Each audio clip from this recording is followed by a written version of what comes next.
इस वीडियो के अंदर हम 5 स्मॉल कैप फंड्स के बारे में बात करने वाले हैं। आपके पोर्टफोलियो में है इसमें से कोई फंड या नहीं, नीचे कमेंट बॉक्स में जरूर बताना। कुछ खासियत है फंड के अंदर, इसलिए ही बात कर रहे हैं। अगर ये फंड नहीं है, दूसरे फंड है आपके पोर्टफोलियो में, कुछ गलत नहीं है, क्योंकि इन फंड्स की अगर बात करते हैं तो इसमें से कोई फंड नहीं है अभी मेरे पोर्टफोलियो में, लेकिन फिर भी मैं बात कर रहा हूँ कि फंड ठीक है तो करेंगे बात। कुछ नए फंड्स है, कुछ पुराने फंड्स है। समझने की चीज ये है कि इसमें कुछ फंड्स आपको 5 स्टार, जैसे 5 फंड में से 2 फंड है 5 स्टार है, 3 फंड है 4 स्टार है, लेकिन स्टार रेटिंग से कोई दिक्कत नहीं है, क्योंकि स्टार रेटिंग पिछले कुछ क्वार्टर्स में अगर फंड ज्यादा रिटर्न दे दे तो स्टार अपग्रेड हो जाता है, कुछ क्वार्टर्स में खराब दे दे तो डाउनग्रेड हो जाता है। तो रेटिंग से कोई फर्क पड़ता नहीं है, लॉन्ग टर्म परफॉर्मेंस से फर्क पड़ता है एंड फंड क्या है उससे फर्क पड़ता है।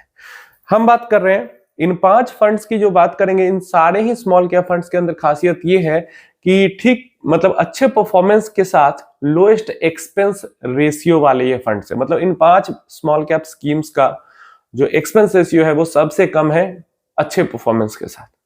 समझ में आ रहा है?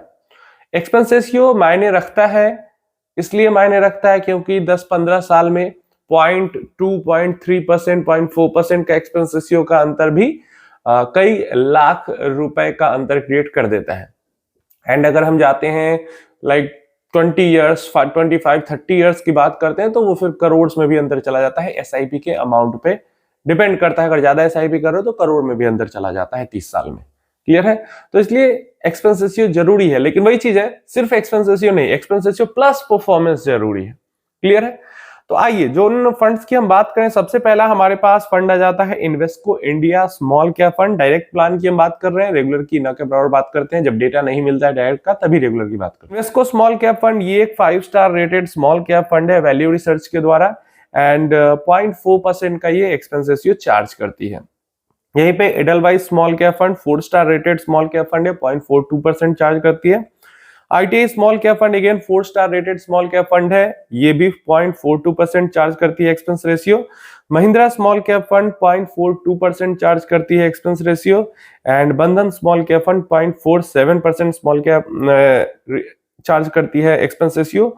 तो यहाँ पे Invesco small cap fund and बंधन स्मॉल कैप फंड जो है वो 5 स्टार रेटेड फंड है, और एडलवाइस, आईटीआई एंड महिंद्रा जो स्मॉल कैप फंड्स है वो 4 स्टार रेटेड फंड है अकॉर्डिंग टू वैल्यू रिसर्च।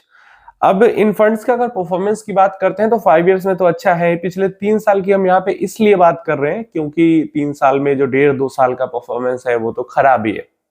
हम ओवरऑल मार्केट का परफॉर्मेंस मतलब 1.5-2 साल का खराब है, तो तभी पिछले 3 साल की बात करते हैं तो 3 साल पहले किसी ने वन टाइम पेमेंट किया हो और एसआईपी पेमेंट किया हो, स्टार्ट किया हो, दोनों में क्या अंतर है ये समझिए। इन्वेस्को का जो 3 ईयर का लमसम रिटर्न है, सीएजीआर है, वो 24.13% है, और 3 ईयर का एसआईपी रिटर्न जो है, एक्सआईआरआर होगा ये, 3 ईयर एसआईपी सीएजीआर बोलो या एक्सआईआरआर बोलो, वो 13.43% का है।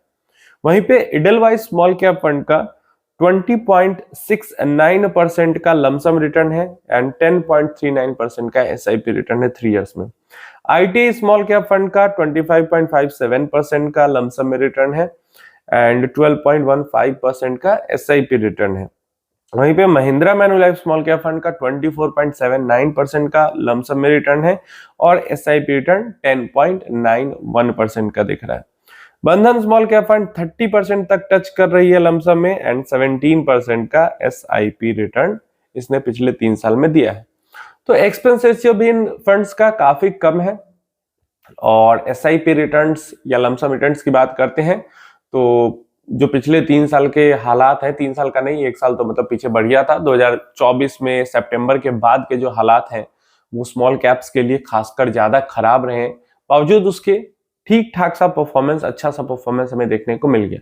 यही अगर रैली का टाइम रहता पिछले 1-1.5 साल का, फिर यहाँ पे अगर ये डेटा हम देखते तो ये डेटा में हमें रिटर्न्स काफी ज्यादा दिखते। इसीलिए जो रिटर्न्स देखना होता है ना वो भी काफी ज्यादा रिलेटिव हो जाता है किसी भी एसेट क्लास का। अगर आप कोई भी एसेट क्लास है, जैसे गोल्ड है, पिछले 2 साल में 3 साल में भयंकर है रिटर्न, सिल्वर भयंकर रिटर्न है 2-3 साल में, तो अभी देखेंगे तो उसका लॉन्ग टर्म रिटर्न भी उसके साथ अच्छा दिखता है, शॉर्ट टर्म का तो भयंकर दिखता ही है। और इक्विटी का 1.5-2 साल का खराब है परफॉर्मेंस, तो शॉर्ट टर्म में भी रिटर्न खराब और लॉन्ग टर्म में भी थोड़ा कमजोर रिटर्न दिखता है। और यही जब उल्टा रहेगा तो उल्टा दिखेगा। तो जिस एसेट क्लास का पिछले 1 साल 1.5 साल में मतलब बबल की तरह बूम आया रहता है, वो एसेट क्लास का शॉर्ट से लेकर लॉन्ग टर्म तक का परफॉर्मेंस अच्छा हमें दिखने लगता है। तो इसीलिए आपको लॉन्ग टर्म एवरेज देखना चाहिए। रोलिंग रिटर्न इसमें काफी ज्यादा मदद करता है। उसके अलावा हर एसेट क्लास को, जब दो एसेट क्लास को कंपेयर करें तो वहां पे भी ऐसा टाइम पीरियड सेलेक्ट करना चाहिए जहां पे दोनों के रिटर्न पिछले 1-1.5 साल के ठीक ठाक बराबर हो, गिरा हो या उठा हो, या एक जैसा 10%, 15%, 20% जो भी हो, एक जैसा। तो ऐसे में ये 5 स्मॉल कैप फंड काफी अच्छे फंड हमारे पास निकल के आ जाते हैं, जहां पे परफॉर्मेंस भी अच्छी है और जो एक्सपेंसेस है वो भी कम है। अब एक काफी अच्छा क्वेश्चन किया गया स्मॉल कैप से ही रिलेटेड, और स्मॉल कैप का वीडियो है, इसलिए मैं इसी क्वेश्चन को इसी वीडियो के अंदर ले रहा हूं। कहना है कि अगर मैं स्मॉल कैप के अंदर इन्वेस्ट करूं और 15 साल के गोल के लिए इन्वेस्ट करूं और 15 साल बाद भी मेरा पैसा जैसा का तैसा रहे या और कम ही हो जाए, तो फिर क्या होगा? कोई गारंटी तो है नहीं कि स्मॉल कैप में अच्छा रिटर्न मिल ही जाए 15 सालों में।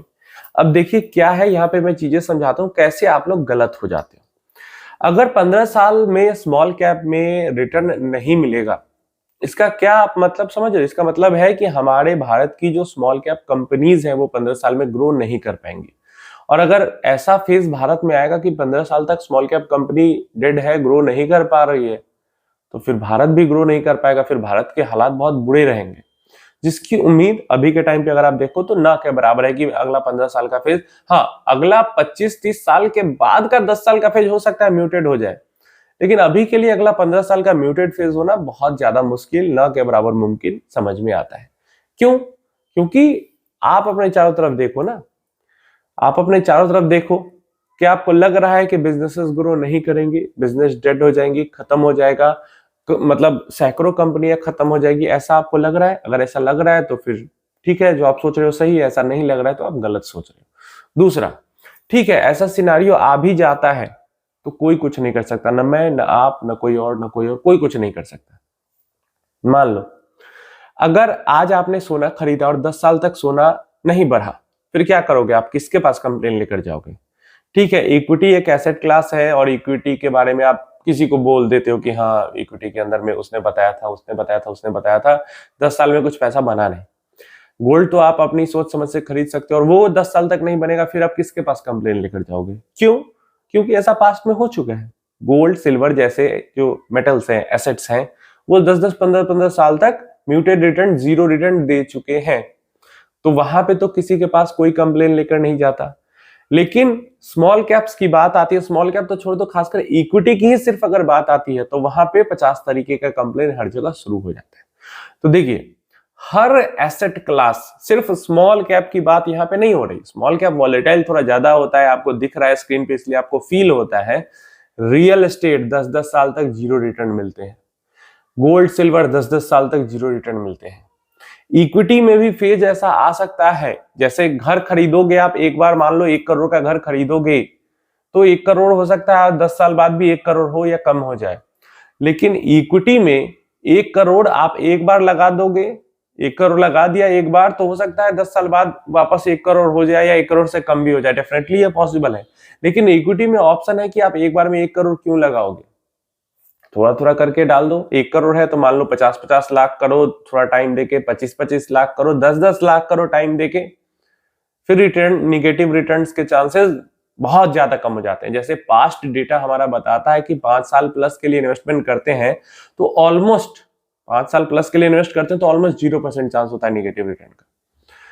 तो बेनिफिट प्लस पॉइंट इक्विटी के साथ ज्यादा है, लेकिन लॉन्ग टर्म में जीरो रिटर्न बनने का चांस हर एसेट क्लास में, हर एसेट क्लास में, real estate, metals and equity, इन तीनों जगह पे।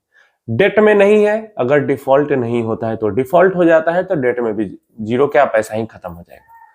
तो ये चीज है, इसको आपको मान के चलना है कि रिस्क हर एसेट क्लास में होता है, और इसीलिए तो आप अलग अलग एसेट क्लास में डाइवर्सिफाई करते हो। आप शुरू करते हो इक्विटी के साथ, गोल्ड के साथ शुरू करते हो, सिल्वर भी खरीदते हो, ज्वेलरी के रूप में ही मैं बात कर रहा हूँ, रहता है तो एक्सपोजर तो मिल ही रहा है ना। क्वाइन भी खरीदते हैं लोग धनतेरस को, पैसा ज्यादा होता है तो रियल एस्टेट के अंदर भी डाइवर्सिफिकेशन होता है। तो एक ही यही चीज है बचाने का, डाइवर्सिफाई करो अलग अलग एसेट क्लास में जैसे जैसे पैसा होते जाता है। नहीं रिटर्न बनेगा तो कोई कुछ नहीं कर सकता। ऐसा नहीं कि मैं कह दूंगा कि बन जाएगा तो बन जाएगा। वो भाई जो नेचर है वो आज है, पहले था, आगे भी रहे। उम्मीद है इन्फॉर्मेशन हेल्पफुल होगी। कोई क्वेश्चन क्वेरी है नीचे कमेंट बॉक्स में पूछ लेना।